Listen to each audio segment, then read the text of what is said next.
சுந்தரி கண்ணால் ஒரு செய்தி சொல்லடி இந்நாள் நல்ல தேதி.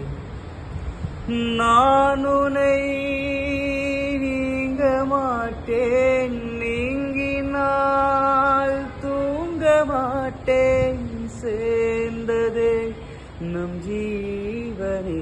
சுந்தரி கண்ணால் ஒரு செய்தி சொல்லடி இந்நாள் நல்ல தேதி. வாய்மொழிந்த வார்த்தையாவும் காற்றில் போனால் நியாயமா? பாய் விரித்து பாவை பார்த்த காதல் இன்பம் மாயமா? வாழ் பிடித்து நின்றால்